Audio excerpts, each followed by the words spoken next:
Kia ora cousins, Jimmy Jackson on iwi, back at it. As you can see, I've made my way down to Rotorua, the land of the Rotorua. And yeah, I don't know much what's down here, bro. Heaps of hot pools, bro, straight up. Smoke, mud, heaps of more hot pools. You'll think people are just blazing, but they're all hot pools.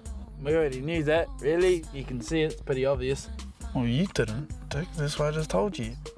Yeah, I don't even know why I actually bring him in. Everyone already knew that there was smoke, hot pools, steam and mud. So I don't know why I have him, he's useless. But the reason why we came to Rotorua is to learn about the iwi that's from here. And that iwi is, what is it, bro? Why do you think I bring you? Te Arawa, bro. Te Arawa, that's it. Te Arawa. Te Arawa. See, that's why I said he's useful. But we are here to meet the person of Te Arawa, the one and only everybody's uncle. Uncle Tim, eh? Uncle Tim, here we come.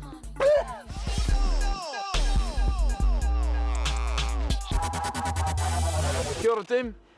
Jimmy Jackson, kia ora, brother. Kia ora, welcome. my bro. No mai, haere mai. No mai, welcome to the village. This was the original Rotorua. It's our village here of Ngāti Whakaue. But this was Rotorua in the old days. So this is Ohene Mutu. And there are a number of marae. The big one over there, the paramount one of Te Arawa. Tama Te Kapua, the Papai Oru, and there are a number of other marae as you go down the road along the village there of significant chiefs that survived. What are you doing here, man? What brings you to town? I'm here to find out about Te Arawa, bro. So, Te Arawa? yeah, so is that Wow. a waka or a iwi? Well, that's a very good question. Well, look, I'm no expert on the whole thing. I can just tell you what I know anyway. But Yeah, look, that's Te fair Arawa enough. was actually, it started, I have to take you back a little bit further. The original name I understand for Te Arawa was called Oho Mai Rangi. Oho mai rangi. Very good, very good. Coming from the sky. Coming from the sky. It was one of these stories where the gods saw this beautiful, beautiful woman.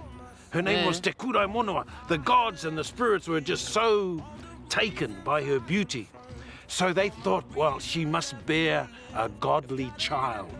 Next minute, she heard whispering in her ear saying, if it is born a boy, call him Oho Mai Rangi, come from the sky. And so it was born a boy, and it was a kind of a godly birth, and that was the original name for the Te Arawa people. So we took the name from that godly being. And many generations he had so-and-so, and we came down, and that eventually led to our chief of the Te Arawa waka called Tama Te Kapua.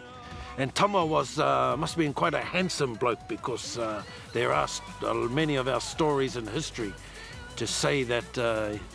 Got all the girls? Yeah, I think so. Straight up? Put it just like that. Oh, just put it straight up there. Yeah. Got all the girls. Sometimes he stole a few of them. So. Yeah. So I guess in essence what I'm saying is that Te Arawa waka, you know, we were of that kind of... a lot of you people, or these other people, they all come from Darwin's theory, from the monkeys, but we come from the gods. So I guess that's the only difference I can think of. I didn't come from a monkey. Hey, well, that's what it's proven already. The gods thought she was so beautiful, so we're probably the best looking tribe around as well, because we've got that in our whakapapa as well. But I think some of that beauty's worn off over the generations. Yeah. Slightly. Yes. Yeah, maybe I got a bit of that in me, eh? No. Yeah. Later on, when our things happened here in New Zealand in Aotearoa, things happened. So one of our tohunga went back to Hawaii, and I think it was that moment that they changed the name to remember our waka from Oho Mai Rangi to Te Arawa. I think that might have been the occasion, or it may have been also. There's another version of when we actually came down from the islands of Tahiti. See, because we're actually from the islands. Yeah. From Tahiti. So we have a strong connection to Tahiti, Rarotonga, Rapa Nui, the Macacius, because they all speak the same reo, same language. Yeah. I met a guy from Rapa Nui once, right? And he's talking the language that's from here. You go, kei te pēhea koe, kei te pai, how are you? What? Hey, straight up? Yep. So they speak. And he was from Rapa Nui. And that's just 3,000 kilometers off Chile, South America.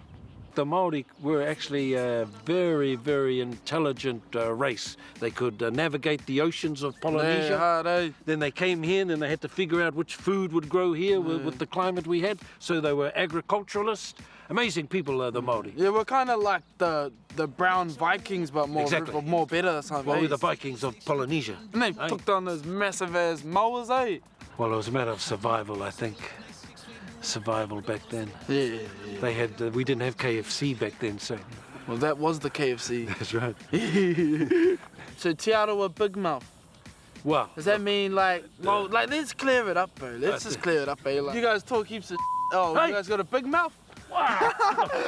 look, you're referring to this saying called Te Arawa Mangai Nui. Yeah, which means No, it Te doesn't. Arawa Big Mouth. No, it doesn't mean that at all. Let me put you on the straight and narrow.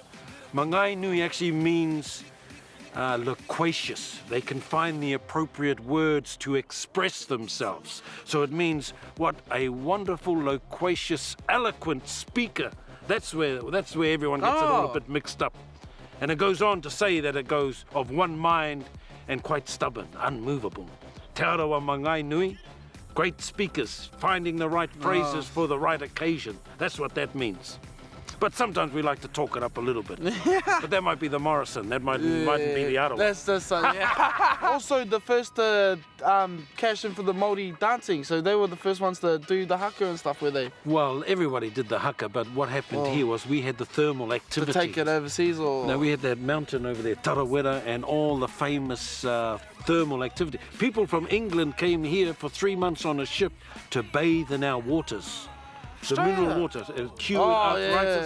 Yeah. So we were kind of taken over like in a tourist kind of way. So that's True what that, happened true here. that. That's what makes us unique Oh, here. that's too. what, yeah. The huh. thermal area. And we were well known for tourists. Some say we were even the 8th wonder of the world to see that pink and white terraces that was out Lake Tarawera there. From all the silicon, from all the years they formed terraces. So as you got higher, you could bathe in the hot pools. Oh, fuck, that's They cool. get as hotter as eh? you got higher. Yeah. Most of the houses in the village have their own hot pools. Yeah, see, that's mean, eh? Like, when in the down winter, down. Yeah, oh, like, good. yeah, straight up. It's like Imagine having your own hot pool in your backyard. that's what a lot of these houses here do have that. Then they also just put a grate over the steam. They put And a cook the grate over it, feed. put a pot on it, cover it up with a Aye. sack. Come back 2 hours later. Yeah. There's the boil up right there. So That's why the good thing about Rotorua, eh? Yep. But what advice would you give me anyway? Say if I wanted to learn more about my Māori culture.